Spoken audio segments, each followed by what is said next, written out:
Welcome to foundation classes students.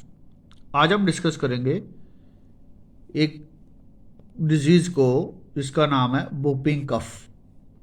ये disease बच्चों में पाई जाती है और इसका जो मेडिकली जो इसकी जो है टर्मिनोलॉजी वो है पर्ट्यूसिस। तो स्टूडेंट्स, ये जो वूपिंग कफ है ना, इसका जो कॉजेटिव ऑर्गेनिज्म है बोर्डेटेला पर्ट्यूसिस है। याद रखना, एग्जामिनेशन पॉइंट ऑफ व्यू से बड़ा इंपॉर्टेंट है। और ये ग्राम नेगेटिव बैक्टीरिया है। तो वूपिंग कफ जिसको पर्ट्यूसिस बोलते हैं, इसका कॉजेटिव ऑर्गेनिज्म वोर्डेटेला पर्ट्यूसिस जो ग्राम नेगेटिव बैक्टीरिया है।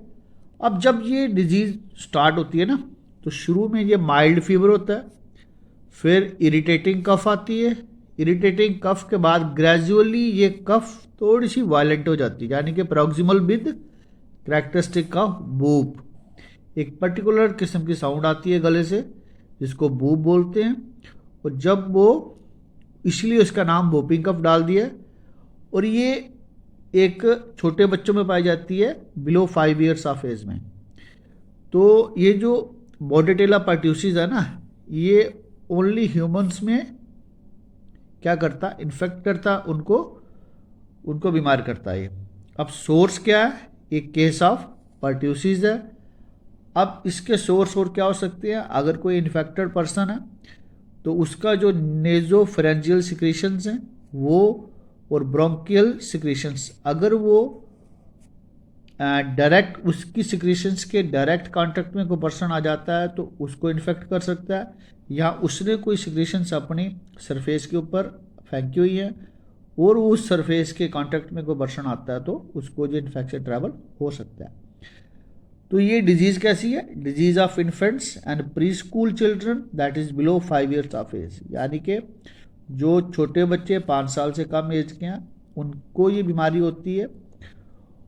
और इसका जो मोड ऑफ ट्रांसमिशन है वो कैसा है, ड्रॉपलेट इन्फेक्शन है, डायरेक्ट कांटेक्ट है और फ्रेशली कंटेमिनेटेड एरिया या सरफेस।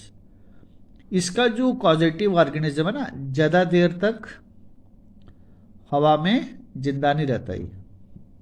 अब इसको प्रिवेंट कैसे कर सकते हैं, वैक्सीनेशन से। और वैक्सीनेशन में हम छोटे बच्चों को एक डीपीटी का टीका लगाते हैं और डीपीटी के टीके में ये जो पी है ना, ये पी पर्ट्यूसिस है, D for diphtheria, P for pertussis और टी फॉर टेटनस। ये तीनों दवाइयाँ मिलके बच्चों को टीका लगाया जाता है और इसकी एज के अनुसार टीके लगते हैं। तो आइए एक बार इसका रीकैप कर लेते हैं। तो डिजीज़ का नाम क्या है, वूपिंग कफ। कॉजेटिव ऑर्गेनिज्म क्या है इसका, बोर्डेटेला पर्ट्यूसिस। वूपिंग कफ को पर्ट्यूसिस भी बोलते हैं। ये बोर्डेटेला पर्ट्यूसिस एक ग्राम नेगेटिव बैक्टीरिया है। अब शुरुआती दौर में माइल्ड फीवर आता है, इरिटेटिंग कफ आती है, फिर वही irritating cough gradually proximal with the characteristic whoop, यानी कि आहिस्ता आहिस्ता पहले इरिटेटिंग कफ से थोड़ी सी वायलेंट कफ हो जाती है और वही वायलेंट कफ होने के बाद उसके गले से, बच्चे के गले से एक पर्टिकुलर बूप की साउंड आती है और उसी बूप की साउंड की वजह से इसको वूपिंग कफ बोल देते हैं। तो अगर मैं यही बात करूं तो ये जो बोर्डेटेला पर्ट्यूसिस है ये इन्फेक्ट करता है ओनली ह्यूमंस को। सोर्स बात करें तो केस ऑफ पर्ट्यूसिस है, ऑलरेडी कोई एक बीमार पर्सन है तो वो सोर्स हो सकता है। उसकी नेजोफेरेंजियल सिक्रीशंस या ब्रोंकियल सिक्रीशंस अगर कहीं उसने फेंकी हुई है या उसी सिक्रीशन के कांटेक्ट में कोई पर्सन आ जाता है तो वो भी इन्फेक्टेड हो सकता है, वो भी बीमार हो सकता है।